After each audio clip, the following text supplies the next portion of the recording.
اور سارا رش میرے مرید کے اسٹال پر رہتا ہے۔ تب سے وہ ایسا مرید بنا ہے کہ جب اس کے منگیتر کو جن نے بے حد پریشان کیا تو اس نے اپنے ہونے والے سسر سے کہا کہ اس کا علاج کوئی کر سکتا ہے، تو بس صوفی نذیر۔ میں نے کہا نذیر چچا کیا حرج تھا اگر لڑکی کو اسی جن کے ساتھ رخصت کر دیا جاتا؟ ایسا عاشق صادق تھا تو اسے خوش بھی رکھتا، اس کی ہر فرمائش پوری کرتا، جو مانگتی حاضر کرتا، گھومنے پھرنے کو جی چاہتا تو اڑا کے ہر جگہ لے جاتا، لندن پیرس سب ہنسنے لگے تو صوفی چچا نے ناراضگی کا اظہار کیا، یہ سب ولایتی تعلیم کا نشہ ہے رفیق میاں کہ سوچے سمجھے بغیر بولے چلے جا رہے ہو، یہاں ہوتے تو بشاشے میں خود ملاحظہ کرتے۔ اس لڑکی کی حالت کیا تھی؟ اس کے باپ اور بھائی کے لیے اسے قابو کرنا مشکل ہو رہا تھا، خود کو چھڑا کے بھاگتی تھی اور زمین پر لوٹتی تھی۔ ہم تو پہلی نظر میں تاڑ گئے تھے کہ معاملہ کیا ہے۔ اسے باندھ کر ڈالا اور ایک جلالی وظیفے کا آغاز کیا، چلانے لگا اور مغلظات بکنے لگا، انتہائی مردانہ قسم کی عین مردانہ آواز میں ہمیں ڈرانے دھمکانے لگا۔ ہم سمجھ گئے کہ یہ کوئی عام جن نہیں ہے، وہ اپنی اصلیت ظاہر نہیں کرتا تھا۔ ہم نے مراقبہ کیا تو غیب سے سارے اسرار فاش ہوئے، پتہ چلا کہ اس نادان لڑکی نے خود جن کو ورگلایا تھا۔ ابا نے حیرت سے کہا جن کو ورگلایا تھا وہ کیسے؟ صوفی چچا نے کہا بھائی صاحب آپ تو بچپن سے سنتے آئے ہوں گے کہ یہ بات کہ نوجوان لڑکیوں کو غروب آفتاب کے بعد بال کھول کر چھت پر جانے سے روکا جاتا ہے، وہی وقت ہوتا ہے جنات کے واپس لوٹنے کا۔ میں نے کہا کیا ان کا بھی کوئی گھونسلہ ہوتا ہے؟ وہ بھی پرندوں کی طرح صبح نکل جاتے ہیں؟ صوفی چچا نے کسی کے ہنسنے کی پرواہ نہیں کی۔ اس لڑکی نے بزرگوں کی بات پر دھیان نہیں دیا، ایک روز شام تک سوتی رہی اور اٹھی تو اکیلی کوٹھے پر چلی گئی۔ نیچے حبس تھا اور گرمی تھی، گر چمک پر آنکھ کھلی تو ٹھنڈی ہوا کھانے کو دل چاہا، بس شامت اعمال نے بلایا تھا۔ اوپر گئی تو بارش کا طوفان، ایسے میں ایک حسین اور جوان لڑکی بال بکھرائے بارش میں بھیگے اور ناچنے لگے۔ میں نے کہا یعنی وہ ڈانس بھی کر رہی تھی، کلاسیکی یا فلمی؟ چچا نے اپنی بات جاری رکھی، لڑکیوں پر اثر ہے بھارتی فلموں کا، ورنہ ہمارا کوئی ایسا کلچر ہے؟ میں نے کہا گستاخی معاف چچا، کیا آپ نے پاکستانی کلچر کی نمائندہ شاہکار پنجابی فلمیں دیکھی ہیں جس میں ریشمی لاچے پہن کے لڑکیاں ایسا رقص کرتی ہیں کہ فیملی کے ساتھ آنے والے پریشان اور پشیمان نظر آتے ہیں؟ یا ان سے بھی بڑھ کر پشتو فلمیں؟ چچا نے بڑی قرات کے ساتھ کہا لا حول ولا قوت، ہماری نظر سینما کے باہر سے گزرتے ہوئے پوسٹر دیکھ کر بھی جھک جاتی ہے، لیکن اب جو VCR نے گھر گھر سینما کھول دیے ہیں تو جو شریف مسلمان گھروں کی بہو بیٹیاں بیہودہ فلمی گانوں میں دھن پر رقص کرتی ہیں، ہم نے تو سارا منظر مراقبے کی حالت میں گویا خود اپنی آنکھوں سے دیکھ لیا، مگر آپ کے مقابلے میں جن زیادہ حسن پرست اور عاشق مزاج ثابت ہوا وہ رہتا کہاں تھا چچا؟ ابا نے مجھے گھورا مگر مسکراتے رہے۔ باقی سب جو نذیر چچا کی روحانی قوت کے کرشموں کی داستانیں سنتے رہتے تھے اور یہ قصہ بھی کئی بار سن چکے تھے، خاموش رہے۔ چچا نے کہا لڑکی کے گھر کے پچھواڑے ایک پرانا پیپل کا درخت تھا، آج کل وہاں آبادی ہے لیکن تقسیم سے پہلے مرگٹ تھا، ہندو وہاں اپنے مردے جلاتے تھے، وہاں ہندوؤں کی ارواح خبیثہ کا غلبہ تھا، تقسیم کے بعد ہندو گئے تو ارواح نے بھی وہ مسکن چھوڑ دیا، یعنی پارٹیشن میں جن بھوت بھی تقسیم ہوئے۔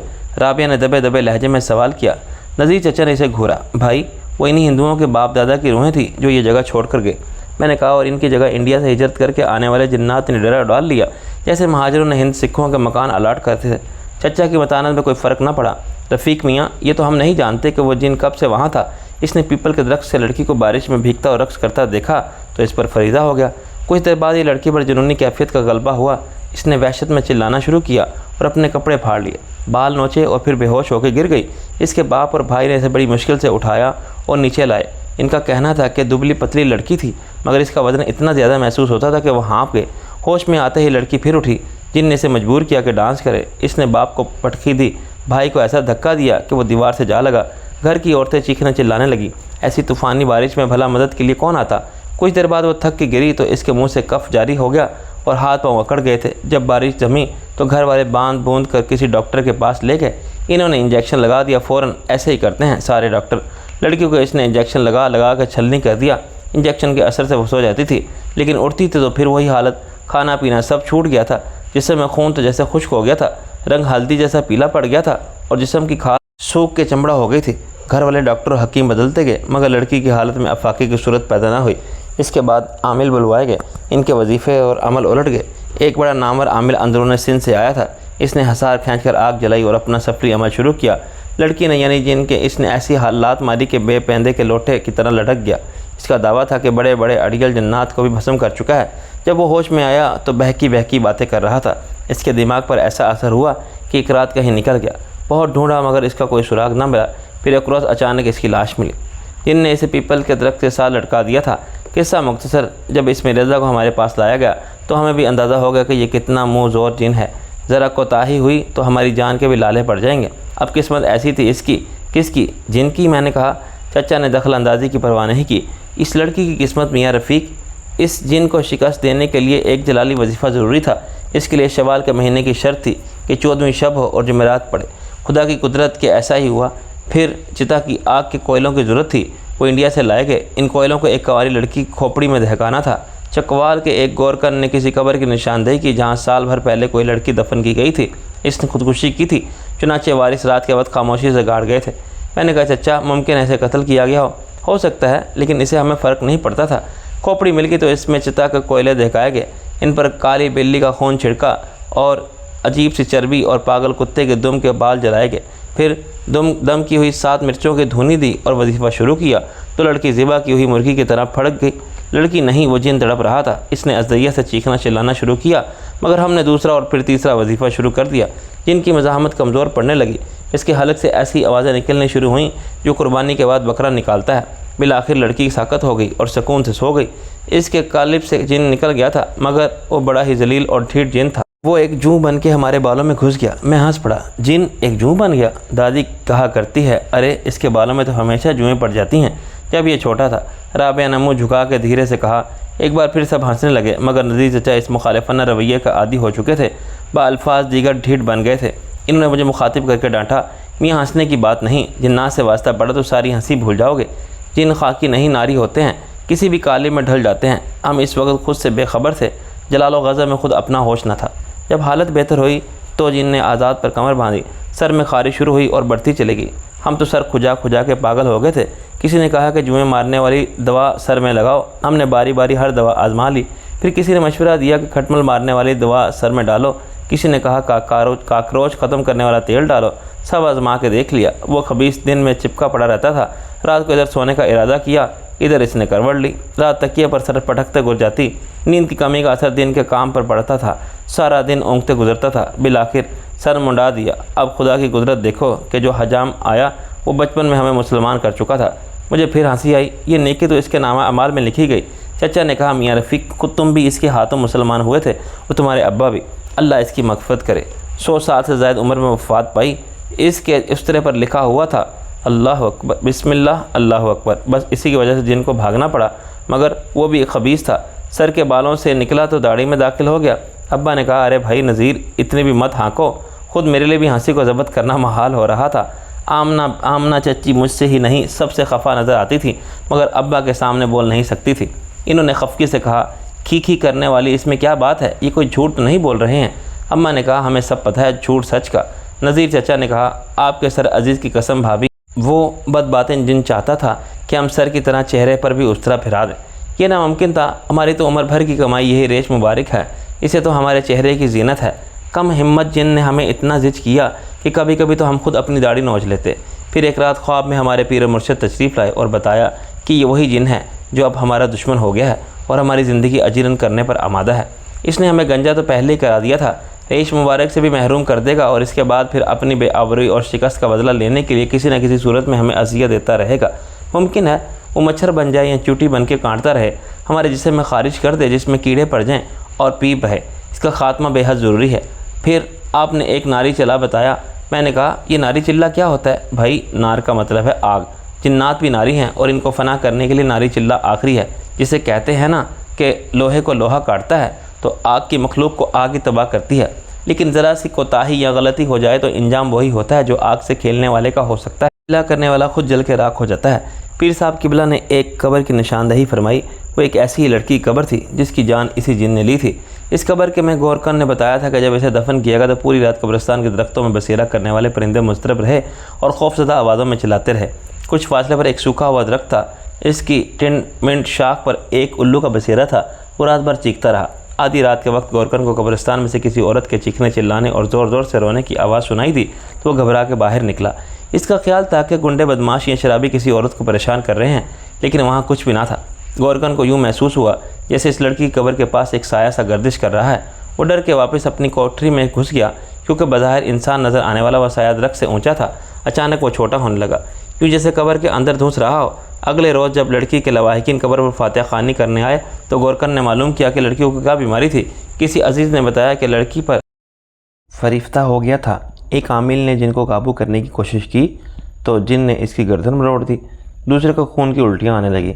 پھر لڑکی کو جھنگ کے کسی عامل کے پاس لے گئے تھے، وہاں سے آنے کے بعد اس کی حالت اور بگڑ گئی، حالانکہ عامل نے کہا تھا کہ وہ 3 راتوں کے بعد ٹھیک ہو جائے گی، تیسری رات وہ مر گئی۔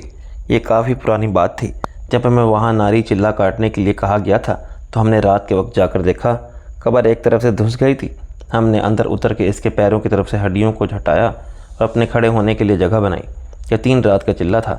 پہلی رات خبیث جن مختلف صورتیں بدل کے ہمیں ڈرانے آتا رہا، کبھی سانپ بن کر ٹانگوں سے لپٹ جاتا، کبھی بچھو بن کر گردن پر رینگنے لگتا۔ ہمارے استغراق میں فرق نہ آیا۔ ہمیں معلوم تھا کہ وہ ناپکار ہمیں گزن نہیں بچا سکتا۔ دوسری رات وہ زیادہ بے چین ہوا تو تڑپ تڑپ کے عجیب منحوس آوازیں آنے لگیں۔ بالآخر وہ رونے پیٹنے اور منت سماجت کرنے لگا، تمام عمر ہماری تابعداری کے دعوے کرنے لگا، لالچ دینے لگا اور پھر دھمکیاں، لیکن ہم نے تو اسے نحس کرنے کی قسم کھا لی تھی۔ ہم نے وظیفہ نہیں چھوڑا۔ آخر شب میں اچانک ہماری داڑھی سے دھواں خارج ہونے لگا، ایسا لگتا ہے کہ داڑھی میں آگ لگ جائے گی، مگر پھر بالوں سے راکھ جھڑنے لگی اور قبر کے اندر گرنے لگی۔ قبر کے اندر راکھ کا ڈھیر جمع ہو گیا۔ اذان فجر کی آواز آئی تو ہم نے طبیعت میں بہت سکون محسوس کیا۔ قبر سے نکل کے مسجد کا رخ کیا اور وضو کر کے نماز ادا کی۔ نماز کے بعد جب روشنی پھیل گئی تو تجسس نے دوبارہ قبرستان جانے پر مجبور کیا۔ اس قبر کو دیکھا تو راکھ کہیں نہیں تھی، مگر ارد گرد کے درخت، پودے اور گھاس پھوس جل کر سیاہ ہو چکے تھے اور وہاں ایسی بدبو تھی کہ سانس بھی لینا محال تھا۔ الحمدللہ وہ لڑکی بھی ٹھیک ہو گئی اور کچھ عرصے بعد اس نے شادی بھی کر لی۔ میں نے کہا، اسی بچپن کے منگیتر سے؟ چاچا نے قدرے تامل کیا۔ نہیں، وہاں تو شادی نہیں ہوئی۔ پھر کہاں ہوئی؟ رابعہ چپ نہ رہ سکی۔ وہ دراصل ہمارے اس مرید کے دل میں کچھ خوف بیٹھ گیا تھا کہ کہیں وہ جن اس کا دشمن نہ ہو جائے۔ میں نے کہا، اسے تو آپ نے بھسم کر دیا تھا۔ ہاں، لیکن وہ ڈر گیا تھا، ہمیں موقع ہی نہیں ملا اسے سمجھاتے۔ بعد میں پتہ چلا کہ لڑکی کے لیے کہیں سے ایک رشتہ آیا اور گھر والوں نے لڑکی سے پوچھ کے شادی بھی کر دی۔ اب ماشاءاللہ اپنے گھر میں خوش ہے، 2 بچے بھی ہیں اس کے۔ میں نے سوچ کے کہا، وہ لڑکا اسی گلی محلے کا ہوگا یا پھر اسی کالج میں پڑھتا ہوگا جس میں لڑکی پڑھ چکی تھی۔ بے خیالی میں چچا نے کہہ دیا، دونوں ہی باتیں تھیں۔ میرا اندھیرے میں چلایا ہوا تیر نشانے پر لگا تھا۔ میں نے کہا، پھر تو سب ٹھیک ہونا ہی تھا چچا، یہ پہلے ہو جاتا تو آپ کو ناری چلہ بھی نہ کاٹنا پڑتا۔ چچا بگڑ گئے، گویا تم سمجھ رہے ہو کہ اس لڑکی نے دوسری جگہ شادی کرنے کے لیے سارا ڈرامہ کیا تھا۔ اسے ہسٹریا کے دورے پڑتے تھے۔ میاں تمہارا کیا ہے، تم تو ناری چلے کو بھی ڈرامہ کہہ دو گے۔ ولایت میں گزارا آئے ہو 6-7 سال، تمہاری آنکھوں پر تو انگریزی تعلیم نے پٹی باندھ دی ہے۔ اور وہ اٹھے بڑبڑاتے ہوئے چلے گئے۔ سب کو اندازہ تھا کہ اب وہ احتجاجاً واک آؤٹ کریں گے۔ ایسے بے سرد قصے میں بچپن سے سنتا آ رہا تھا۔ آمنہ چچی کا موڈ بھی خراب ہو گیا تھا، صرف رابعہ تھی جو اس موضوع پر مزید بات کرنے کے موڈ میں تھی، لیکن میں نے معذرت کی اور سونے کے بہانے اپنے کمرے میں آ گیا۔ گھڑی میں رات کا 1:30 بج رہا تھا، گویا لندن میں رات کے 8:30 بجے تھے۔ مجھے یقین تھا کہ لارڈ ارنسٹ اپنی بیٹی کو ذاتی ضمانت پر چھڑا کے گھر لے گیا ہوگا، کیونکہ ایک تو جرم کی نوعیت زیادہ سنگین نہیں تھی، دوسرے عائشہ کا سابقہ ریکارڈ بے داغ تھا۔ میں دوبارہ کوشش کرتا رہا، مگر مواصلاتی نظام کی خرابی تھی یا کوئی اور درجہ کی کمی میری وجہ کال نہیں ہوئی تھی۔ صوفی چچا کے جناتی قصے نے میرا بہت وقت ضائع کیا تھا اور میرا دماغ خراب کر دیا تھا۔ اگرچہ واقعات میرے لیے ناقابل یقین تھے، مگر میں نے پورے وثوق نظیر چچا کی بات کو 100% جھوٹ سمجھنے سے قاصر تھا۔ دوسروں کے سامنے وہ کچھ بھی کہیں، گھر میں ایسے واقعات گھڑ کے سنانے کی انہیں کوئی ضرورت نہ تھی۔ وہ جانتے تھے کہ یقین کوئی نہیں کرے گا اور دادی تو بالکل معاف نہیں کریں گی۔ پر اصرار واقعات ہر جگہ پیش آتے تھے۔ خود لندن جیسے شہر میں عام لوگوں کی کمی نہ تھی جو روحوں کو بلاتے تھے اور ان سے بات کرانے کے دعوے دار بھی تھے۔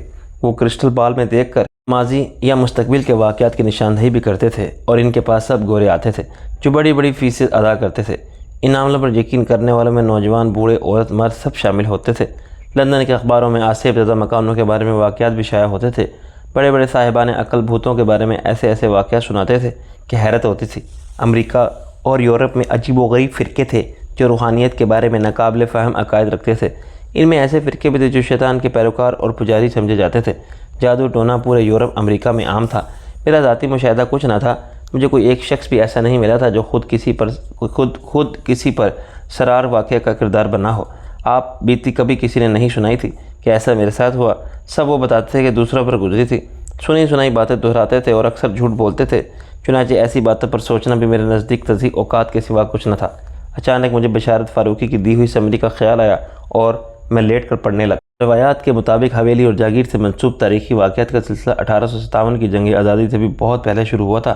17 سال قبل یعنی 1840 تک انگریزی فوج کی عملداری پورے ہندوستان پر قائم ہو چکی تھی اور انہوں نے کلکتہ سے ممبئی، دلی اور لاہور تک عوام اور حکمرانوں پر اپنی طاقت سے دہشت بٹھاتی تھی۔ آخری تاجدار سلطنت مغلیہ بہادر شاہ ظفر کی حکومت قلعے تک محدود ہو گئی تھی اور انگریز کی نظر اب ہندوستان کے دیگر علاقوں سے بڑھ کر دیگر ممالک تک پہنچ رہی تھی۔ افغانستان میں سردار دوست محمد کی حکومت تھی، لیکن وہاں بھی کابل اور جلال آباد میں انگریز اپنی چھاونی قائم کر چکے تھے اور فوجی قوت کے بل پر پورے افغانستان کو اسی طرح اطاعت گزار بنانا چاہتے تھے جیسے وہ ہندوستان کو بنا چکے تھے، لیکن عملاً یہ مشکل نہیں ناممکن تھا۔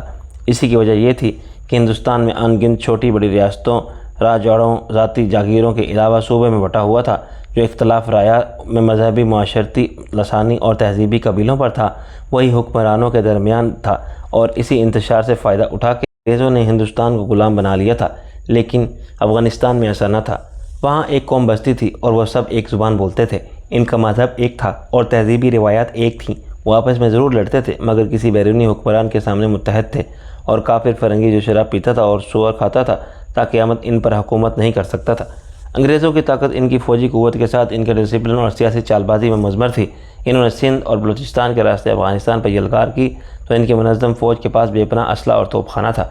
سردار دوست محمد اس کا مقابلہ کیسے کرتا اور کب تک کرتا؟ انگریزوں نے اسے گرفتار کر لیا اور قیدی بنا کے ہندوستان بھیج دیا۔ اس کی جگہ انگریزوں نے اپنے ایک پٹھو شاہ شجاع کو تخت پر بٹھا دیا اور اپنی افواج کو جلال آباد اور کابل میں چھاؤنی بنا کے رکھا۔ صرف ایک سال بعد ہی افغانوں نے انگریز کے بنائے ہوئے حکمران شاہ شجاع کو قتل کر دیا اور سردار دوست محمد کے بیٹے اکبر خان کی بادشاہت قائم کر دی۔ اکبر خان نے عنان حکومت سنبھالنے کا کابل کے انگریز کمانڈر جنرل سیل کو نوٹس دے دیا کہ وہ 1 مہینے میں اس کے والد سردار دوست محمد خان کو ہندوستان سے واپس لائیں اور افغانستان میں اس کی حکمرانی بحال کریں، ورنہ افغانستان میں موجود ہر ایک انگریز کو چن چن کر قتل کر دیا جائے گا۔ جنرل سیل نے غور و خوض اور وزرائے ہند سے مشورے کے لیے 1 ماہ کی مہلت طلب کی۔ اکبر خان کو اس کے جاسوسوں کے ذریعے اطلاع ملی کہ انگریز اس کے والد سردار دوست محمد خان کے ساتھ ایک مشروط معاہدہ کرنے کی کوشش کر رہے ہیں۔ دوست محمد کو گوالیار کے قلعے میں رکھا گیا تھا۔ وائسرائے کے ایک نمائندے نے اس سے ملاقات میں کہا کہ تمہارا باغی بیٹا یہ چاہتا ہے کہ تم کو موت کے گھاٹ اتار دیا جائے تاکہ وہ افغانستان کو مستقل بادشاہ تسلیم کر لیا جائے۔ اس کے بعد وہ انگریزوں کی اطاعت بھی قبول کر لے گا، مگر ہندوستان کا انگریز وائسرائے ایسا کرنے سے پہلے دوست محمد خان کو ایک موقع اور دینا چاہتا ہے۔ اگر وہ انگریزوں کی اطاعت قبول کر لے تو اسے واپس بھیج کر افغانستان کا حکمران بنا دیا جائے گا اور اس کے بیٹے اکبر خان کو تخت سے اتار کے بغاوت کے جرم میں پھانسی پر لٹکا دیا جائے گا۔ کہتے ہیں سردار دوست محمد خان نے قیدی اور مجبور ہونے کے باوجود وائسرائے کے نمائندے کے منہ پر تھوک دیا اور کہا، جھوٹے پر خدا کی جو لعنت ہوتی ہے وہ تیری صورت پر نظر آ رہی ہے۔ نہ میرا بیٹا ایسا ہے اور نہ میں کہ افغانستان کے تخت کے لیے کافر انگریز ہم سے اطاعت خرید سکیں۔ خود اکبر خان بیوقوف نہیں تھا۔ اس نے کابل کے انگریز کمانڈر جنرل سیل کو دوسرا نوٹس بھیجا کہ سردار دوست محمد خان کو باعزت طور پر واپس لانے اور افغانستان کو حکمران بنانے پر بعد میں انگریزوں کو 1 ماہ کے اندر اپنی ساری فوج افغانستان سے نکالنی ہوگی، ورنہ حریت پسند اور غیرت مند افغان ایک بھی صفائی کو زندہ نہیں چھوڑیں گے۔ تاہم انگریزوں نے سوچنے کے لیے وقت مانگا ہے تو انہیں مزید 1 ماہ کی مہلت دی جائے گی۔ لیکن بدعہدی کے خلاف ضمانت کے طور پر جنرل سیل کی بیوی اور انگریز فوج کے 100 افسروں کو شاہی مہمان رکھا جائے گا۔ دھوکے فریب اور عیاری کا مظاہرہ کرنے کی صورت میں سب سے پہلے انہی کو تحقیق کیا جائے گا۔ یہ خط روانہ کرنے سے پہلے ہی اکبر خان کی فوج کے کچھ دستوں نے، جن میں خاص مزاج کے کفن پوش جان باز شامل تھے، چھاؤنی پر رات کے وقت حملہ کیا اور پہلے سے طے شدہ پروگرام کے مطابق 100 انگریز افسروں کو اور جنرل سیل کی بیوی کو اٹھا کے لے گئے۔ انہوں نے کسی کے ساتھ بھی بدسلوکی نہیں کی، کوئی لوٹ مار نہیں مچائی اور کسی کو بلا وجہ قتل نہیں کیا۔ ہاں، مقابلے پر آنے والے اور مزاحمت کرنے والوں کو صفایا کر دیا گیا۔ تمام قیدیوں کو شاہی مہمان کی حیثیت دی گئی اور کسی نامعلوم مقام پر منتقل کر دیا گیا۔ انہیں بتا دیا گیا کہ معاہدے کی خلاف ورزی نہ ہوئی تو سب کو باعزت طور پر واپس پہنچا دیا جائے گا۔ جنرل سیل پھنس گیا۔ اس نے معاہدے کی نقل وائسرائے ہند کی معرفت انگلستان میں ملکہ وکٹوریہ کو ارسال کی۔ جب وہاں غور و خوض میں تاخیر ہوئی تو جنرل سیل خود لندن پہنچا۔ وہاں اسے صاف بتا دیا گیا تھا حکومت بتائیں کسی طرح بھی باغیوں سے بلیک میل نہیں ہوگی۔ جنرل سیل اپنی مدد کے لیے جلال آباد چھاؤنی سے فوج طلب کرے اور قیدیوں کو چھڑا کے بعد باغیوں کے ساتھ سختی سے نمٹے۔ افغان سرداروں کا سرعام پھانسی پر لٹکایا جائے اور ان کی لاشوں کا درس عبرت کے لیے 3 دن تک نہ اتارا جائے۔ عام باغیوں کو تو توپ دم کر دیا جائے گا۔ جنرل سیل نے ایسا ہی کیا۔ اس نے جلال آباد کے علاوہ ہندوستان سے بھی انگریز فوج طلب کی، مگر افغانوں نے ایک جنگی حکمت عملی کے مطابق انہیں ایک پہاڑی درے میں گھیر لیا جس کا نام جگدگلک تھا اور لشکر کے ایک سپاہی کو چن چن کر قتل کر دیا۔ صرف ایک انگریز کو زندہ چھوڑا گیا جو ڈاکٹر تھا۔ اس کا نام برائیڈن تھا۔ کہتے ہیں اسے کپڑے اتار کے ایک پنجرے میں ڈالا گیا اور اسی حالت میں سردار اکبر خان کے سامنے پیش کیا گیا تو دہشت سے اس کی حالت غیر تھی۔ اکبر خان نے کہا کہ اب ہم تمہیں جنگی قیدی نہیں بلکہ سفیر کا درجہ عطا کرتے ہیں۔ پھر اس کو پنجرے سے نکال کے شاہی خلعت پہنائی گئی اور ایک خط دیا گیا، اس تاکید کے ساتھ کہ سوائے جنرل سیل کی یہ خط کسی کو نہ دیا جائے۔ پھر اسے سواری کے لیے ایک گھوڑا دے دیا گیا اور روانہ کر دیا گیا۔ ڈاکٹر برائڈن اتنا دہشت زدہ تھا کہ روانگی کے بعد وہ مسلسل گھوڑا دوڑاتا رہا اور خوف سے مڑ کے دیکھتا گیا کہ کہیں افغان اس کے تعاقب میں تو نہیں ہیں۔ وہ خود تو اس طویل سفر کی سختی جھیل کے بھی زندہ رہا، مگر اس کا گھوڑا مر گیا۔ جنرل سیل کے بارے میں اسے بتایا گیا کہ وہ واسرائے سے مشورے کے لیے ہندوستان گیا ہوا ہے۔ جلال آباد سے ہندوستان تک کے طویل سفر میں اس پر کیا بیتی، یہ بڑی لمبی کہانی ہے۔ جب وہ سندھ سے گزر کے پنجاب میں داخل ہوا تو مرنے کے قریب تھا۔ اس کے بعد جو کچھ ہوا بے حد دلچسپ اور افسانوی تھا۔ کہتے ہیں حقیقت ہر افسانے سے زیادہ پر اثر ہوتی ہے۔ الف للہ کی داستانوں میں اعلیٰ وہ چراغ مل گیا تھا جس کے تابع جن اعلیٰ کی ہر فرمائش پلک جھپکنے میں پوری کر دیتے تھے۔ خوش نصیبی نے علی بابا کو 40 چوروں کے خزانے تک پہنچا دیا تھا۔ ایسی ایک جدید دور کی کہانی بشیر ساربان کی ہے، جو اونٹ پر سوار کراچی کے کسی راستے پر کھڑا منتظر تھا کہ امریکی صدر جانسن کی شاہی سواری گزر جائے تو وہ بھی اپنی راہ لے۔ جب صدر کا جلوس گزرا تو جانسن کی نظر بشیر ساربان پر گئی۔ انہوں نے گاڑی رکوائی، نیچے اتر کر بشیر ساربان سے ہاتھ ملایا اور اسے امریکہ آنے کی دعوت دے ڈالی، جسے پیا چاہے وہی سہاگن۔ بشیر اونٹ والا امریکی صدر کا مہمان بن کے امریکہ پہنچا تو اس کی بے حد خاطر مدارت ہوئی اور وہ امریکہ سے ڈھیروں تحفے تحائف لے کر واپس آیا۔ سنا ہے اس میں ایک ٹرک بھی تھا۔ اگر وہ دور اندیش ہوتا تو باقی زندگی ٹھاٹ باٹ سے گزارتا، مگر معلوم نہیں اس کے ساتھ کیا معاملات پیش آئے کہ اس کے پاس کچھ باقی نہ رہا۔ زندگی کے آخری دور میں وہ کراچی کی ایک مضافاتی بستی لانڈی میں بڑی عسرت کی دن گزار رہا تھا۔ ڈاکٹر برائڈن کو بہاولپور کے گردنواں میں کسی کسان نے دیکھ لیا جو اپنی فیملی کے ساتھ بیل گاڑی میں کہیں جا رہا تھا۔ برائڈن نے بے ہوش پڑا تھا اور اگر کسان کی نظر نہ پڑتی تو شاید بھوک پیاس سے مر جاتا۔ کسان نے اسے اٹھا کے گاڑی میں ڈالا۔ جب پانی پی کے اسے ہوش آیا اور کچھ کھانے کو ملا تو اس نے کسان سے گزارش کی کہ اسے کسی طرح جہلم کے قریب رہتاس کے قلعے میں پہنچا دے۔ جنرل سیل وہاں انگریزی فوج کے کسی دوسرے جنرل سے ملاقات میں مصروف تھا اور ان کے درمیان یہ مشورہ جاری تھا کہ افغانستان کی شرمناک، عبرتناک اور دردناک شکست کا بدلہ لینے کے لیے کتنا بڑا لشکر جرار تشکیل دیا جائے جو ایک مقتول انگریز کے بدلے میں 10 افغانوں کو قتل کرے۔ 101 یرغمال بنائے جانے والے انگریز افسروں کے بدلے میں 1001 افغان معززین کو قیدی بنا کے لائے اور جنرل سیل کی خالص ولایتی بیوی کے بدلے میں افغان سردار کی ہر بیوی اور خاندان کی ہر عورت کو اٹھا لائے۔ اب یہ صلح کا مشورہ جاری ہی تھا کہ ایک فوجی گارڈ نے اس انتہائی اہم اور خفیہ اجلاس میں مداخلت کی اور سیلوٹ مار کے کہا کہ ڈاکٹر برائڈن افغانستان کے سردار اکبر خان کا انتہائی اہم پیغام لے کر آیا ہے۔ کہاں ہے وہ پیغام؟ جنرل سیل نے کہا۔ ڈاکٹر برائڈن کہتا ہے کہ یہ پیغام وہ خود صرف جنرل سیل کے ہاتھ میں دینے کا پابند ہے۔ گارڈ نے کہا اوکے۔ ڈاکٹر برائڈن کہاں ہے؟ اسے بھیجو۔ وہ قلعے کے باہر بیل گاڑی میں لیٹا ہوا ہے سر، جسے ایک انڈین دیہاتی ڈرائیور کر رہا ہے، اور برائڈن کا اصرار ہے کہ بیل گاڑی کو قلعے میں داخل ہونے کی اجازت دی جائے۔ گارڈ نے کہا یہ اس کی درخواست ہے؟ واٹ نان سینس، خیر اسے آنے دو جیسے بھی وہ آنا چاہے۔ چنانچہ وہ بیل گاڑی رہتاس کے قلعے میں یوں داخل ہوئی جیسے جنرل سیل کو لانے والی فوجی گاڑی۔ گاڑی عین ملٹری ہیڈ کوارٹر کے سامنے آ کر رکی تو ڈاکٹر برائڈن نے خط کے ساتھ اس دیہاتی کو بھی پیش کیا جس نے اس کی جان بچائی تھی، اس کی تیمارداری کی تھی اور اسے رہتاس تک پہنچایا تھا۔ جنرل سیل اس دیہاتی کی خدمت گزاری سے اتنا متاثر ہوا، خود اس کی بیل گاڑی میں بیٹھ کے اس قلعے کے فصیل کے باہر تک چھوڑنے آیا۔ باہر آنے کے بعد اس نے ہاتھ لہرا کے کہا، ویل ینگ نیٹو، ہم تم سے بہت خوش ہوا، تم ڈاکٹر برائڈن کا جان بچایا۔ وہ افغانستان میں برٹش سفیر ہے، تم نے ملکہ برطانیہ کے لیے بہت بڑا خدمت سر انجام دیا۔ ابھی ہم تم کو ملکہ کی طرف سے اس کا راہ گزاری کا انعام دے گا، بولو کیا مانگتا ہے؟ دیہاتی کے لیے فوری طور پر فیصلہ کرنا دشوار ہو گیا کہ وہ کیا مانگے اور کیا نہ مانگے۔ اسے تذبذب میں مبتلا دیکھ کر جنرل نے کہا اوکے، ابھی تم بیل گاڑی میں جاؤ، ادھر سارا زمین کوئن کا ہے، شام تک تم جتنا زمین کا راؤنڈ لگائے گا سب تمہارا انعام ہوگا۔ ناؤ گو، جب سورج غروب ہوگا تو ہم تم کو ادھر ملے گا۔ اب اللہ عالم ٹائم کم تھا، یا طویل سفر کے بعد بیل تھک گئے تھے اور اس انعامی اسکیم والی میراتھن کے لیے پوری طرح فٹ نہیں تھے۔ یہ فرض کیا جا سکتا تھا کہ دیہاتی نے بیوی اور بچوں کو وہیں چھوڑا اور بیل گاڑی کو شام تک دوڑاتا رہا۔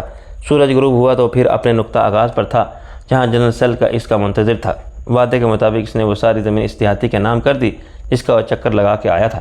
یہ دیہاتی ہمارے جد امجد عزت علی تھے جن کی ہم 8ویں یا 9ویں پیڑھی میں شمار ہوتے تھے۔ عزت علی کے بیوی بچے انہی کے ساتھ تھے۔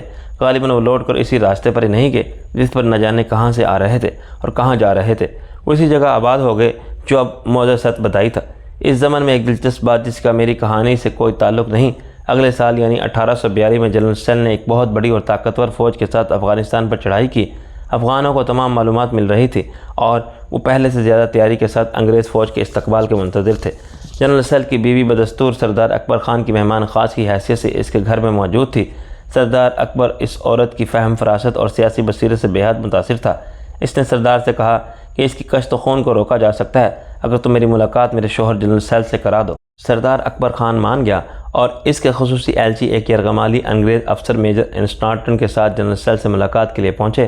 انہوں نے جنرل سیل کو اس کی بیوی کا پیغام دیا اور معلوم نہیں کیا ضمانت دی کہ جنرل سیل نے اکبر خان کے قاصدوں کے ساتھ جانا منظور کر لیا۔ جنرل پہلے اپنی بیوی سے ملا اور اس نے اپنے شوہر کو سمجھایا کہ وہ جنگ سے بعد رہے اور مساحلت کے ایک فارمولے کا منظور کر لے۔ یہ فارمولہ خود جنرل سیل کی بیوی نے پیش کیا تھا۔ سردار اکبر خان اور جنرل سیل کی 1 to 1 ملاقات میں اس فارمولے پر اتفاق رائے ہو گیا۔ ایسا نہ ہوتا تو دوسری شکست کے بعد انگریز فوج میں ڈاکٹر برائڈن جیسا نامہ بھر بھی بچ کے نہ جاتا۔ غیرت علی کے بعد ان کا بیٹا محفوظ علی اس جاگیر کا وارث ہوا۔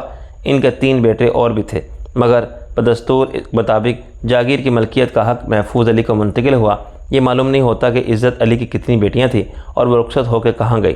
محفوظ علی نے جاگیر کو منظم کیا، اس کے گرد باڑ لگوائی اور قریب سے گزرنے والے دریائے کنہار سے ایک چھوٹی سی نہر نکال کے زمین کے لیے پانی حاصل کیا۔ عزت علی کے بیٹے یعنی محفوظ علی کے بھائیوں کے شادیاں بھی گرد و نواح کے عزت دار گھرانوں میں ہوئیں اور ان سب کی اولادیں بھی جاگیر میں رہیں۔ ان کی رہائش ایک بہت بڑے احاطے میں تھی جن میں سب سے ضرورت کے مطابق کمروں کا اضافہ ہوتا رہا تھا۔ 20-22 افراد پر مشتمل یہ گھرانہ بے حد خوشحال زندگی بسر کر رہا تھا کہ 20ویں صدی کا آغاز ہوتے ہی خاندان کو کسی پراسرار بیماری نے اپنی لپیٹ میں لے لیا۔ غالباً یہ بیماری طاعون تھی۔ دیکھتے ہی دیکھتے جاگیر میں ایک قبرستان آباد ہو گیا۔ ایک شیر خوار کے سوا کوئی نہ بچا۔ اس کے بارے میں اور کیا کہا جا سکتا تھا کہ جسے اللہ رکھے اسے کون چکھے۔ اس بچے کو جب جار ششم کی تخت نشینی پر 1912 کے دہلی دربار میں پیش کیا گیا تو وہ 3 سال کا تھا۔ اس کی پرورش ایک ملازم اور اس کی بیوی نے کی تھی جو خود بے اولاد تھے۔ انگریز نے اس بچے کو جاگیردار تسلیم کیا اور اس کی حفاظت کی۔ یہ میرے پردادا کے بھائی قدیر احمد تھے۔ دوسری جنگ عظیم کے دوران انگریز حاکموں کی مہربانی اور قدردانی سے انہیں سپلائی کے ٹھیکے ملے تو وہ مالا مال ہو گئے اور جنگ عظیم ختم ہوئی تو انہوں نے 20-22 افراد کی ویران رہائش گاہوں کو گرا کے ایک شاندار حویلی تعمیر کی۔ قدیر احمد کی پہلی بیوی سے 7 بیٹے تھے۔ جب اس کا انتقال ہوا تو قدیر احمد 50 سے اوپر کے ہو گئے تھے اور ان کے بیٹے جوان ہو چکے تھے یا ہو رہے تھے۔ ایک بیٹی کی خواہش میں انہوں نے یکے بعد دیگرے 3 نکاح کیے مگر شاید عمر کے اس دور میں وہ بے تخم ہو چکے تھے اور صاحب اولاد نہیں ہو سکتے تھے۔ یہ قدیر احمد خود بھی نہیں جانتے تھے کہ ان کا کوئی ستیلا بھائی بھی ہے لیکن قدیر احمد اپنی حویلی اور جاگیر پر بڑے ٹھاٹ باٹ سے رہتے تھے اور بے حد دولت مند شمار ہوتے تھے۔ ان کے بیٹوں کی اس غیر آباد جگہ پر رہنا پسند نہیں تھا مگر جاگیر اور اس کی ساری آمدنی قدیر احمد کے قبضے میں تھی اور اس کے بغیر بیٹے لاہور میں کوٹھی بنا کے رہنے اور شہری زندگی اختیار کرنے کے خواب پورے نہیں کر سکتے تھے۔ وہ زیادہ پڑھے لکھے بھی نہیں تھے۔ ان کی تعلیم ایک چھوٹے سے قصبے دینا کے مڈل اسکول تک محدود رہی تھی۔ چنانچہ وہ زمینداری کرتے رہے اور محدود سی عیاشی کرتے رہے، اس امید کہ جب ابا دنیا سے کوچ کریں گے تو جاگیر کو ٹھکانے لگائیں گے، اپنے اپنے حصے کی دولت سمیٹ کر جہاں چاہیں گے آباد ہو جائیں گے۔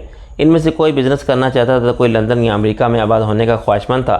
ایک روز قدیر احمد صبح اٹھے تو دیکھا کہ ان کی حویلی کے عین مقابل باغ میں کسی جوگی یا درویش نے ڈیرا ڈال رکھا ہے۔ وہ سخت برافساد دختہ ہوئے اور ایک ملازم کو بھیجا کہ درویش کو نکال باہر کرے۔ ملازم کچھ دیر بعد پریشان اور سہا ہوا آیا۔ اس نے کہا کہ جناب وہ کہتا ہے کہ اس زمین کا مالک ہی مجھے یہاں سے اٹھا سکتا ہے۔ قدیر احمد خود گئے اور بڑے غصے میں کہا، بڈھے خیر یہ چاہتا ہے تو اپنا بوریا بستر سمیٹ اور یہاں سے نکل جا۔ درویش نے سر اٹھایا، تو مالک ہے اس زمین کا؟ ہاں یہ میری زمین ہے۔ درویش نے ایک مٹھی بھر کے مٹی اٹھائی، یہ تو مٹی ہے اور مٹی اللہ کی امانت ہے، ہمیں بھی مٹی نے بلایا ہے۔ قدیر احمد آپس سے باہر ہو گئے، بکواس کی تو یہیں زندہ گاڑ دوں گا۔ ان کے چلانے کی آواز سن کے 7 بیٹے باہر آ گئے تھے۔ درویش نے انہیں مسکرا کے دیکھا، تو 7 بیٹوں کا باپ ہے، 7 بار تجھے مبارک، 7 سال ہی کا کھیل ہے۔ پھر وہ سیدھا لیٹ گیا۔ قدیر احمد نے بیٹوں کو حکم دیا کہ اسے اٹھا کے باہر پھینک دیں۔ اسے ہاتھ لگایا تو وہ سرد ہو چکا تھا، یوں جیسے مرے ہوئے بھی کئی گھنٹے ہو چکے ہوں۔ قدیر احمد لرز گئے۔ شدید صدمے سے ان کے اعصاب پر بہت برا اثر ڈلا اور ان کے دماغ کو احساس جرم و گناہ کے عذاب میں مبتلا کر دیا۔ درویش نے کہا تھا کہ اسے تو مٹی نے بلایا تھا، اسے وہیں دفن کر دیا گیا اور قدیر احمد نے پختہ قبر بنوا کے اس کے گرد ایک احاطہ پھر ایک کمرہ بھی تعمیر کرایا۔ وہ ہر روز فاتح خوانی کرتے، وہیں بیٹھ کے تلاوت میں مصروف رہتے، جمعرات کو چلا کے جاتے اور نیاز بانٹتے، اللہ سے توبہ کرتے۔ لیکن درویش نے جو کہا تھا کہ سب 7 سال کا کھیل ہے تو گویا نوشتہ تقدیر تھا جو اس نے پڑھ کے سنا دیا تھا۔ اس واقعے کو 1 سال گزر گیا۔ ان کا سب سے بڑا بیٹا اچھا گبرو جوان تھا، شاہ سواری کا شوقین تھا اور اکثر شکار پر جاتا تھا۔ ایک رات قریب کسی گاؤں میں ہونے والے نیزہ بازی کے مقابلے میں شرکت کر کے لوٹ رہا تھا کہ نہ جانے کیسے اس کا سدایا ہوا اور من پسند گھوڑا بدک کے بے قابو ہو گیا۔ اس کے ساتھ آنے والے ایک ملازم نے بتایا کہ وہ اصل راستے سے بھٹک گئے تھے، مگر مالک نے کہا کہ فکر کی کون سی بات ہے، دوسرا راستہ تھوڑا لمبا ہو جائے گا، آدھا گھنٹہ دیر سے گھر پہنچ جائیں گے، ہماری کون سی گاڑی نکلی جا رہی ہے۔ یہ سب راستے ان کے دیکھے بھالے تھے جن پر وہ برسوں سے آباد رہے تھے۔ ملازم خاموش ہو گیا اور اس کے کہنے کے مطابق ایک جگہ گھوڑا اچانک بے قابو ہو کے اچھلنے لگا۔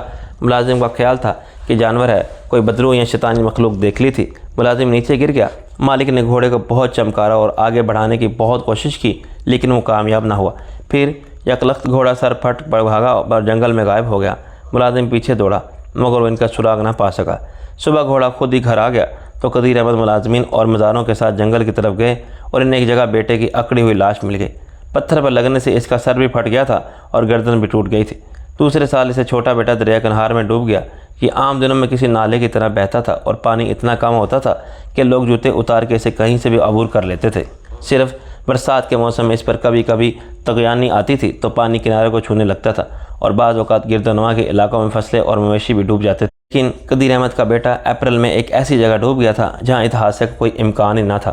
وہاں سے بچے بوڑھے سب بھی دریا پار کر جاتے تھے اور کبھی کوئی حادثہ نہیں ہوا تھا، جس سے اندازہ ہوتا ہے کہ آپ کوئی قدم کھینچ لینے والی گہرائی بھی ہے۔ بدقسمتی سے مرنے والے کو تیرنا بھی نہیں آتا تھا۔ ایک سال اور گزر گیا۔ ایک رات ان کا تیسرا بیٹا سوتے میں کوئی آہٹ سن کی جگہ اسے شک ہوا کہ باہر باڑ میں کوئی چور اپنی تو کارروائی میں مصروف ہے۔ آدھی رات کے وقت مرغیاں کڑکڑا رہی تھی، پھر بکریاں بولنے لگی اور اسے یوں لگا جیسے کچھ لوگ سرگوشی میں بول رہے ہیں۔ اس کے کان کھڑے ہوئے تو اس کے کانوں میں گفتگو بھی سمجھ لی۔ پہلے کسی نے کہا اوے پاگل دے پتر، پھر دوسرا والا جلدی کرو۔ اس نے دانت پیس کر گالی بھی بکی۔ قدیر احمد کا بیٹا جس لگا کے بستر سے اٹھا اور اپنی شکاری بندوق کے ساتھ باہر لپکا۔ جب اس نے دروازہ کھول کے چوروں کو للکارا تو گھر میں سبھی بیدار ہو گئے۔ چور جو گھوڑے چرانے آئے تھے فرار ہو گئے۔ قدیر احمد کا بیٹا ان کے پیچھے دوڑا۔ اس نے ایک فائر سے ایک ملزم کو گرا لیا۔ قدیر احمد اسے روکتے رہے کیونکہ نقصان کوئی نہیں ہوا تھا تو خطرہ یا پریشانی مول لینے کی کیا ضرورت ہے۔ کچھ دیر بعد دوسرے فائر کی آواز سنائی دی تو وہ سمجھے کہ بیٹے نے دوسرے چور کو بھی نشانہ بنا لیا، مگر حقیقت اس کے برعکس تھی۔ بھاگنے والے دوسرے چوروں نے تعقب کرنے والے کو روک دیا تھا۔ جاتے وقت وہ اپنے زخمی ساتھی کو بھی اٹھا کر لے گئے تھے۔ بعد میں وہ زخمی مر گیا اور ناکام چور بھی پکڑ لیے گئے۔ ان پر چوری، ڈکیتی اور قتل کے مقدمات بھی چلے اور 2 کو پھانسی بھی ہوئی، مگر قدیر احمد نے تیسرے سال اپنا تیسرا بیٹا گنوا دیا تھا تو وہ تقریباً پاگل ہو گئے تھے۔ فقیر کی بددعا نے فرشتہ اجل کا روپ دھار لیا تھا اور وہ ان کے بیٹوں کے تعاقب میں تھے۔ اسی ترتیب سے انہیں دوسری دنیا بھیج رہی تھی جس ترتیب سے اس دنیا میں آئے تھے۔ وہ فقیر کے مزار پر سر پٹکتے رہے، روتے رہے اور معافیا مانگتے، مگر ایک ناحس انجام سے بچنے کی سبیل نہ کر پائے۔ چوتھا بیٹا یوں لگیا کہ ایک رات اس کے پیٹ میں شدید درد اٹھا۔ وہ اسے گاڑی میں ڈال کے جہلم لے جا رہے تھے کہ آدھے راستے میں گاڑی بند ہو گئی۔ اچانک ان کی نظر فیول میٹر پر گئی تو پتہ چلا کہ پیٹرول ختم ہو گیا ہے۔ یہ قابل یقین بات تھی۔ تمام گاڑیوں کے ٹینک عام طور پر فل رہتے تھے اور اضافی پیٹرول کا ایک ڈرم کبھی خالی نہیں ہوتا تھا کیونکہ پیٹرول پمپ اس جگہ سے 32 میل دور تھا۔ جب قدیر احمد نیچے اتر کے دیکھا تو انہیں اندازہ ہو گیا کہ پچھلے حصے کی ڈکی سے شروع ہو کے آگے انجن تک جانے والی فیول کی پائپ لائن ٹوٹ گئی ہے۔ غالباً نیچے سے کوئی پتھر اچھل کر فلور سے ٹکرایا تھا۔ رات کے وقت اس سڑک پر کسی دوسری گاڑی کی آمد کا امکان بھی تھا۔ قدیر احمد کے بیٹے کی اپینڈکس پھٹ گئی اور صبح تک وہ اس کی لاش لیے ویران راستے پر بیٹھے رہے۔ 5واں بیٹا جی ٹی روڈ پر اپنی گاڑی میں سفر کر رہا تھا۔ اس کے ساتھ ایک دوست بھی تھا جسے لاہور جانا تھا۔ اس نے دوست سے کہا کہ وہ گاڑی لے جائے ورنہ اس جگہ راولپنڈی سے آنے والی کسی بس میں اسے جگہ نہیں ملے گی۔ وہ خود کسی کرائے کی گاڑی میں دینا سے گھر چلا جائے گا۔ دوست نے بہت کہا وہ 1.5 گھنٹے میں اسے گھر چھوڑ کے بھی اپنا سفر جاری رکھ سکتا ہے، مگر اس نے دوست کی نہ مانی اور کہا کہ میری فکر مت کرو، میں پیدل بھی جا سکتا ہوں۔ دوست کے جانے کے بعد وہ سڑک عبور کر کے اس جگہ آ گیا جہاں سے مین روڈ سے آنے والی گاڑیاں رہتاس جانے والی چھوٹی سڑک پر مڑ جاتی تھی۔ اس کا خیال تھا کہ کوئی نہ کوئی سوزوکی ویگن یا کار اسے لفٹ دے کر حویلی تک پہنچا دے گی۔ وہ کوئی اجنبی نہیں تھا، اس علاقے کے بیشتر لوگ اسے پہچانتے تھے۔ ابھی سے وہاں کھڑے 5 منٹ ہی ہوئے تھے کہ لاہور کی طرف سے آنے والی ایک ویگن نے مڑنے کا اشارہ دیا۔ ڈرائیور نے اسے دیکھ کے بریک بھی لگائے، مگر اچانک گاڑی کی ٹائی راڈ کھل گیا اور گاڑی بے قابو ہو کے قدیر احمد کے بیٹے پر چڑھ گئی۔ چھٹا بیٹا بیمار ہوا تو قدیر احمد اسے لا کر لاہور دوڑے۔ اس سے کوئی خاص بیماری نہیں تھی۔ ایک بہت اچھی شہرت رکھنے والے VIP ہاسپٹل کے ڈاکٹر نے تسلی دی کہ اتنا گھبرانے کی کوئی بات نہیں، یہ معمولی موسمی بخار ہے جو کل تک اتر جائے گا۔ لیکن اس رات نرس نے اسے کسی دوسرے مریض کا انجیکشن لگا دیا۔ نرس پرانی اور تجربہ کار تھی اور تحقیقات میں یہ معلوم نہ ہو سکا کہ آخر انجیکشن کیسے بدل گئے تھے۔ وہ انجیکشن بھی خطرناک قسم کا نہیں تھا، وہ عام پینسلین اینٹی بائیوٹک کا انجیکشن تھا، مگر یہ بات اس کے مرنے کے بعد معلوم ہوئی کہ قدیر احمد کے بیٹے کو پینسلین سے شدید الرجی تھی۔ قدیر احمد کی اب عجیب حالت ہو گئی تھی۔ وہ نفسیاتی مریض تو بہت پہلے سے تھے، اب ان پر ڈپریشن اور پاگل پن کے دورے بھی پڑنے لگے تھے۔ جب وہ ہوش میں ہوتے تھے تو درویش کی قبر پر بیٹھے روتے رہتے تھے اور اس کے پیروں کی طرف ایک قطار میں بنی ہوئی 6 قبروں کو گھورتے رہتے تھے۔ ان کی راتوں کی نیند اڑ گئی تھی۔ خوف نے ان کے ذہن کو مکڑی کے جالے کی طرح جکڑ رکھا تھا۔ انہیں تصور میں یا خواب میں ساتوں بیٹے کی موت کے مناظر دکھائی دیتے تھے تو وہ چیخ پڑتا اور مار کے بھاگتے تھے۔ اس کی کیفیت میں وہ ایک بار سیڑھیوں سے گر گئے اور دوسری بار دیوار سے ٹکرائے۔ پھر نہ جانے کس نے انہیں ایک راہ دکھائی کہ 7ویں بچے کو اس حویلی کے آسیب سے نکال کے کہیں دور بھیج دے، اتنی دور کہ وہ فقیر کے بددعا سے محفوظ ہو جائے۔ یہ مشورہ دینے والے کا پاگل پن تھا۔ اپنی موت سے بچ کے کوئی کہاں جا سکتا ہے؟ قدیر احمد نے آخری بیٹے کو لندن بھیجنے کا فیصلہ کیا۔ فلائٹ رات کے وقت روانہ ہوئی تھی۔ وہ ایئرپورٹ سے لوٹے تو کچھ بے چین تھے۔ انہیں وہ سکون حاصل نہیں ہوا تھا جس کی توقع تھی۔ وہ سونے کے لیے لیٹے تو کروٹیں بدلتے رہے۔ تیسرے دن اس بے چینی کا سبب اخباری خبر کی صورت میں ان کے سامنے آ گیا۔ فرشتہ اجل نے انہیں مطلع کیا کہ جس جہاز پر ان کا بیٹا موت سے دور بھاگ رہا تھا وہ سمندر میں گر گیا ہے۔ بس اس کے بعد قدیر احمد کا دماغ الٹ گیا۔ انہوں نے بندوق نکالی، باری باری تینوں بیویوں کو گولی مار کے ایک کنویں میں ڈالا اور پھر کنویں کے منڈیر پر منہ پھیر کے بیٹھ گئے۔ بندوق کو پیر سے پکڑ کے انہوں نے نال پر اپنے منہ سے لگائی اور انگوٹھے سے گھوڑا دبا دیا۔ دھماکہ ہوتے ہی وہ پلٹ کر کنویں میں غائب ہو گئے۔ اس کے بعد ایک طویل عرصے تک اس کے آسیب زدہ حویلی اور اس کے ملحق جاگیر کا والی وارث کوئی نہ تھا۔ جگہ فقیر کی 7 مبارکبادوں کے بعد 7 بدائی پہلے سے مشہور ہو گئی تھی۔ اس فقیر کی قبر رفتہ رفتہ زیارت گاہ بن گئی۔ گرد و نما کے کچھ لوگ حقائق سے باخبر تھے، باقی محض عقیدت میں چراغ جلاتے رہے۔ پھر کسی نے وہاں جمعرات کو محفل سماع کی ابتدا کی اور قوال آئے تو ہر جمعرات کو صوفیانہ کلام پر جھومنے والے بھی آئے اور چادر چڑھانے والے بھی۔ پھر اچانک ایک شخص کفیل احمد نمودار ہوا۔ اس نے عدالت میں حق ملکیت کا دعویٰ دائر کیا اور بتایا کہ قدیر احمد کے والد محفوظ علی نے 1 نہیں 2 شادیاں کی تھیں، مگر ان کی دوسری شادی خفیہ طور پر اپنی ہی ایک ملازمہ مبارک بیگم سے ہوئی تھی۔ اپنے والد کے ڈر سے اور کچھ خاندانی بیوی کے خوف سے انہوں نے دوسری بیوی کو حویلی میں نہیں رکھا تھا۔ وہ لاہور میں رہی اور اسی نے شوہر سے کیے ہوئے حلفیہ وعدے کو مرتے دم تک نبھایا کہ اس رات کو وہ ہمیشہ اپنے سینے میں دفن رکھے گی۔ اس نے ثابت کیا کہ وہ بھی محفوظ علی کا بیٹا ہے اور قدیر احمد کا سوتیلا بھائی ہے۔ محفوظ علی کا سارا خاندان طاعون کے مرض میں ختم ہو گیا تھا، مگر مبارک بیگم لاہور میں ہونے کی وجہ سے بچ گئی تھی۔ کفیل احمد اس کا اکلوتا بیٹا تھا۔ اپنی زندگی میں تو ماں نے اسے کبھی باپ کا نام نہیں بتایا تھا، مگر اس کی موت کے بعد جب کفیل احمد نے ایک صندوق کو کھولا جو ہمیشہ اس کی ماں مبارک بیگم کی تحویل میں اور مقفل رہتا تھا، تو اس میں بہت سے دستاویزی ثبوت برآمد ہوئے جن سے اس کو معلوم ہوا کہ وہ قدیر احمد کا بیٹا ہے۔ کفیل احمد نے یہ سارے ثبوت عدالت کے سامنے رکھے تو شک و شبے کی کوئی گنجائش باقی نہ رہی اور 7 بدائی کی حویلی اور جاگیر پر اس کا حق ملکیت تسلیم کر لیا گیا۔ تاہم کفیل احمد نے عدالت میں حلف اٹھانے کے باوجود جھوٹ بولا تھا کہ وہ مبارک بیگم کے وطن سے محفوظ علی کا اکلوتا بیٹا نہیں تھا۔ پہلا بیٹا عزیز احمد تھا، یہ میرے دادا تھے۔ ان کی پیدائش 12 اپریل 1912 کو تھی۔ پہلی بیوی کے وطن سے پیدا ہونے والے قدیر احمد صرف 7 دن چھوٹے تھے اور میں اپریل کو پیدا ہوئے تھے۔ گویا قدیر احمد میرے سوتیلے دادا تھے۔ کفیل احمد کی پیدائش 7 سال بعد کی تھی۔ وہ مبارک بیگم کا اکلوتا بیٹا نہیں، دوسرا بیٹا تھا، لیکن عدالت میں اس کے ذہن کی اس صداقت کو چیلنج کرنے والا کوئی نہ تھا۔ قانونی ضرورت کو دوری کرنے کے لیے اخباروں میں اشتہار ضرور شائع کیا گیا کہ 7 بدائی کی جاگیر کی ملکیت کے مقدمے میں کوئی قرض ہو تو سامنے آئے۔ جب دوسرا کوئی دعوے دار سامنے نہیں آیا تو کفیل احمد کو واحد وارث قرار دیتے ہوئے ساری جاگیر اور حویلی کی ملکیت دے دی گئی۔ دراصل کفیل احمد کے بڑے بھائی یعنی میرے دادا تلاش پیش میں دلی چلے گئے تھے۔ بعد میں حالات ایسے بنے کہ 20 ریلوے میں ملازمت ملی اور وہ ایک شہر سے دوسرے شہر منتقل ہوتے رہے۔ اسی دوران ایک حادثہ پیش آ گیا۔ میرے دادا عزیز احمد کا دادی جان سے عشق تھا، جس کا احوال دادی جان نے مختلف مواقع پر آہیں بھر بھر کے الگ الگ حوالوں سے سنایا تھا۔ کسی بھی موقع پر وہ دادا کو یاد کر کے کوئی واقعہ سنا دیتی تھی، پھر ہم کرتے تھے، وہ کچھ خفا ہوتی تھی، کچھ خوش اور بالآخر شرماتے شرماتے بہت کچھ بتا دیتی تھی۔ ان سب کو جوڑ کے ہم نے 70 سال پہلے دستے قدرت کے ہاتھوں لکھی جانے والی دادا دادی کی داستان عشق مرتب کر لی تھی۔ واقعات کے مطابق دادا عزیز احمد بسلسلہ ملازمت دلی سے لکھنؤ یا شاید لکھنؤ سے دلی جا رہے تھے۔ کسی اسٹیشن پر انہوں نے پلیٹ فارم کی دوسری طرف کھڑی ہوئی ٹرین کے زنانہ ڈبے کی ایک کھڑکی میں دادی کے حسن بے مثال کا جلوہ بے حجاب دیکھ لیا۔ وہ برقعے کا نقاب اٹھا کے ڈول ہاتھ میں تھامے کسی کلی یا ریلوے کے ملازم کو متوجہ کرنا چاہتی تھی کہ انہیں پینے کے لیے پانی لا دے، مگر ہڑبونگ میں ان کی کوئی نہیں سن رہا تھا کیونکہ اسٹاپ بہت مختصر تھا۔ اس مختصر سے وقت میں دادا نے ایک تاریخ ساتھ فیصلہ کیا۔ انہوں نے دادی سے ڈول لیا بلکہ چھینا، انہیں پانی لا کے دیا اور پھر اپنی ٹرین چھوڑ کے اس ٹرین میں سوار ہو گئے جو مخالف سمت میں جا رہی تھی۔ انہوں نے اپنے سامان پر بھی لعنت بھیج دی، وہ ادھر چلے گئے جدھر دل لے گیا۔ اس عشق کی تفصیل میں زندگی کے ان گنت واقعات آتے ہیں، مختصراً یہ کہ دادا نے بالآخر دادی کو پا لیا، مگر اس جرم میں عاشقی کی پاداش میں ماں نے انہیں لکھ دیا کہ اب وہ مرتے دم تک ان کی صورت نہ دیکھے گی، کیونکہ روایتی انداز میں انہوں نے دادا کی نسبت کہیں طے کر رکھی تھی۔ بیٹے کی اس حرکت نے آلہ کو بدعہدی کا مجرم بنا دیا تھا۔ رشتہ مانگ کر وہ زبان دے کر کسی وجہ سے بغیر پھر جانا اس عہد میں ایک ناقابل معافی جرم سمجھا جاتا ہے، اور ایسا کرنے والا معاشرے میں کسی کو منہ دکھانے کے قابل نہ رہتا تھا۔ یوں دادا اپنے خاندان سے ہمیشہ کے لیے جدا ہو گئے تھے۔ وہ کبھی لوٹ کے گھر نہیں گئے، اور ان کے اپنے بھائی کفیل احمد اور اپنی ماں مبارک بیگم سے ملاقات نہ ہوئی۔ ریٹائرمنٹ کے بعد جب تقسیم ہو گئی، وہ پاکستان بن گیا، تو عزت احمد لوٹ کے لاہور آئے۔ انہیں معلوم تھا کہ اسی شہر میں کہیں ان کا چھوٹا بھائی ہوگا، اور ممکن ہے ان کی ماں بھی مل جائے گی، گو اس کا امکان بہت کم تھا۔ یہ بات مجھے خود دادی جان نے بتائی کہ ان کے شوہر